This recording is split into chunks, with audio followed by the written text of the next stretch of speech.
নমস্কার বন্ধুগণ, আমি হলাম প্লু, তোমাদের পড়তে সাহায্য করার বন্ধু। আজ আমি ক্লাস 12 এর একটি কবিতা শুরু করব যার নাম প্রার্থনা। এই কবিতার প্রতিটি লাইন এবং প্রতিটি শব্দের অর্থ আমি বুঝিয়ে বলবো এবং সাথে থাকবে অ্যানিমেটেড ভিডিও যাতে বুঝতে আরো সুবিধা হয়। এবং কিছু বিশেষ স্টুডেন্ট যাদের সানডে সাসপেন্স শুনতে ভালো লাগে তারা এই কবিতাটি শুনে শুনে মনে রাখতে পারে। এই ভিডিও সেরকম ভাবেই তৈরি করা যাতে তুমি এটা শুধু শুনেও মনে রাখতে পারো। কবিতার শুরুতে একটা ছোট্ট করে ডিসক্লেমার বলে দিই, রবীন্দ্রনাথ ঠাকুর একজন মহৎ লোক যাকে নিয়ে মজা করা ঠিক নয়, কিন্তু আমি শুধু এই গল্পটির অর্থ বোঝানোর জন্য আমি কবিতাটি আমার মতন করে বলেছি যাতে তোমাদের বুঝতে এবং মাথার মধ্যে রাখতে আরো সুবিধা হয়। দয়া করে কেউ পার্সোনালি নিয়ে নেবেন না। তো চলো শুরু করা যাক। প্রথমেই আমি প্রতিটি লাইনের শব্দগুলি অর্থ বুঝিয়ে দেবো, তারপর আমি সম্পূর্ণ লাইনটির অর্থ বুঝিয়ে দেবো। চিত্ত যেথা ভয় শূন্য, উচ্চ যেথা শির। এখানে চিত্ত মানে হলো মন, যেথা মানে হলো যেখানে, ভয় শূন্য মানে ভয়হীন, যেখানে কোনো ভয় নেই, উচ্চ মানে উঁচু, শির মানে মাথা। তোমরা চাইলে এই সমস্ত অর্থগুলি খাতার মধ্যে লিখে রাখতে পারো। চলো এবার জানা যাক এই লাইনটির মানে কি। কিসের ভয়? ওই পরীক্ষার রেজাল্ট বেরোনোর ভয়, বাবার বকা খাওয়ার ভয়, বা অনলাইন ক্লাসে টিচার হঠাৎ প্রশ্ন করার ভয়? জাস্ট মজা করছি। কবি বলছেন বড় বড় ভয়ের কথা, অন্যায়ের বিরুদ্ধে কথা বলার ভয়, নিজের মতো প্রকাশ করার ভয়, এই সব থেকে মুক্তি। যখন মনে কোনো ভয় থাকে না তখনই তো কলার তুলে মাথা উঁচু করে হাঁটা যায়, তাই না? একেবারে সোয়াগ সে খেলেঙ্গে সবকা স্বাগত মোডে।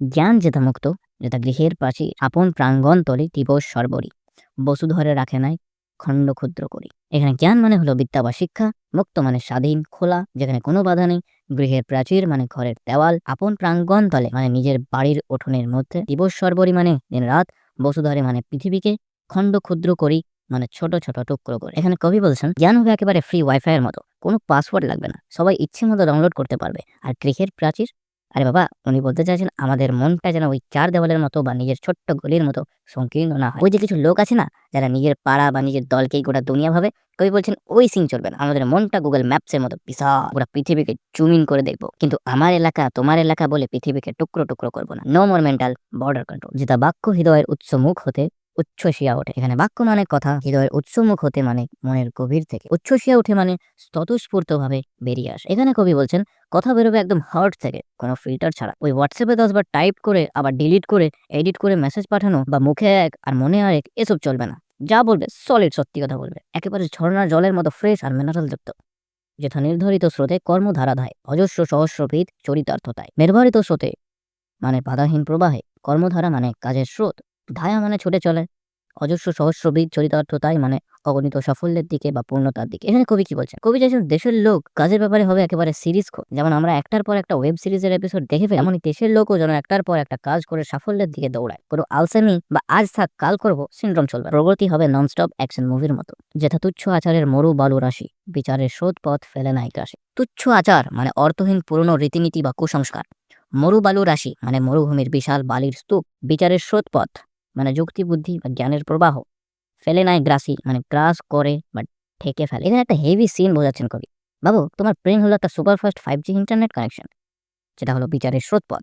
আর যত আজে বাজে পুরোনো নিয়মকানুন বা কুসংস্কার হলো গিয়ে নো ইন্টারনেট লেখা গুগল ক্রোমের ডাইনোসর গেমটা, মরুবালির রাশি। কবি বলছেন ওই ডাইনোসর যেন তোমার সুপার ফাস্ট ব্রেনকে খেয়ে না নেয়। মানে লজিক দিয়ে ভাবো, অন্ধবিশ্বাসে হচট খেও না। পৌরুষেরে করেনি শতধা, নিত্য যথা তুমি সর্বকর্ম চিন্তা আনন্দের নেই। এখানে পৌরুষেরে বলতে মানুষের প্রচেষ্টা বা উদ্যমকে, শতধা বলতে শত টুকরো বা খণ্ডিত, নিত্য মানে সবসময়, তুমি মানে এখানে ঈশ্বরবাসী পরম শক্তি, সর্বকর্ম চিন্তা আনন্দের নেতা মানে আমাদের সমস্ত কাজ, ভাবনা এবং আনন্দের পথপ্রদর্শক। এখানে কবি বলছেন ওই যে কুসংস্কার আর ভাগাভাগি, ওগুলো আমাদের টিম স্পিরিটকে ভেঙে একশো টুকরো করে দেয়।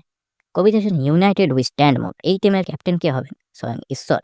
তিনিই আমাদের কাছে ভাবনার আরেক জিপিএস, আর দেখানো পথেই আমরা চলবো, মানে লাইফে আর ভুল রাস্তায় যাওয়ার চান্স নেই। নিজ হস্তে নির্দয় আঘাত করি পিত্ত, ভারতের সেই স্বর্গে কর জাগরিত। নিজ হস্তে মানে নিজের হাতে, নির্দয় আঘাত করি মানে দয়া মায়া না দেখে আঘাত করে, পিত্ত মানে পিতা ঈশ্বরকে সম্বোধন করা হয়েছে সেই স্বর্গে মানে ওপরে বর্ণিত স্বপ্নের দেশে, করো জাগরিত মানে জাগিয়ে তোলা। শেষে গিয়ে কবি একেবারে ডিমান্ড করেছেন, তিনি ঈশ্বরকে বলেছেন এই পিতা, আমাদের দেশ যদি কুম্ভকর্ণের মতো ঘুমিয়ে থাকে তাহলে দয়া মেয়া না দেখে একেবারে কানের কাছে 100 অ্যালার্ম বাজিয়ে দাও, দরকার হলে 2-4টা ঝাঁকুনি দাও, কিন্তু ওকে জাগিয়ে তোলো। আমার স্বপ্নের ওই হেভি ডিউটি স্বর্গে ওকে আপগ্রেড করে দাও। বন্ধুরা, এতক্ষণ ধরে আমরা রবীন্দ্রনাথ ঠাকুরের চিত্তজেতা বয়শূন্য কবিতাটি লাইন বাই লাইন বুঝলাম। এবার চলো পুরো কবিতাটার মূল ভাবনাটা একেবারে জামারির মতো করে শুনে নিই, যাতে এটা আমাদের মনে সবসময় থেকে যায়। এই কবিতাটি হলো বিশ্বকবির এক আন্তরিক প্রার্থনা।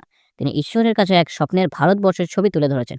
তিনি এমন এক দেশের স্বপ্ন দেখেছেন, তিনি চেয়েছেন জ্ঞান সকলের জন্য মুক্ত থাকবে এবং ধর্ম, জাতি বা ভাষার মতো সংকীর্ণতার দেওয়াল তুলে মানুষ পৃথিবীকে ছোট ছোট খণ্ডে ভাগ করে ফেলবে না। তার স্বপ্নের দেশের মানুষেরা হবে সৎ ও আন্তরিক, তাদের কথা আসবে সরাসরি হৃদয় থেকে।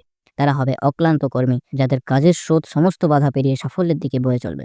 কবি এমন এক সমাজ চেয়েছেন যেখানে পুরনো অর্থহীন কুসংস্কারের অন্ধকার মানুষের যুক্তিবিদ্যার আলোকে নিভিয়ে দেবে না। আর সর্বশেষে তিনি ঈশ্বরের কাছে এক আকুল আবেদন জানিয়েছেন, হে পিতা, আমার দেশ যদি অজ্ঞতা আর ভয়ের ঘুমে আচ্ছন্ন থাকে, তবে তুমি প্রয়োজনে কঠোর আঘাত করে তাকে জাগিয়ে তোলো আমার স্বপ্নের সেই মুক্তির স্বর্গে।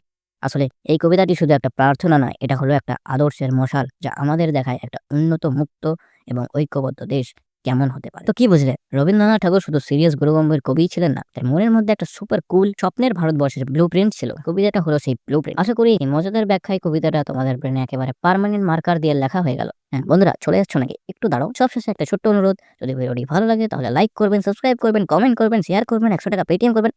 মজা করছি। এই মুহূর্তে শুধুমাত্র বন্ধুদের সাথে শেয়ার করলেই চলবে। আর একটা ছোট্ট কমেন্ট যেখানে তুমি তোমার কোনো অপিনিয়ন বা যেখানে আমি কোনো কিছু ভুল করেছি সেটাতে তুমি আমাকে বলতে পারো। ভয় করবে না, কারণ এখনই আমরা শিখেছি চিত্ত জেতা ভয় শূন্য, উচ্চ জেতা শীত। যদি তুমি সঠিক হও তাহলে মাথা উঁচু করে কমেন্ট করে আমাকে বলতেই পারো। আমিও মানুষ, আমিও ভুল করতেই পারি। তাহলে চলো আজকের মতো এতটাই।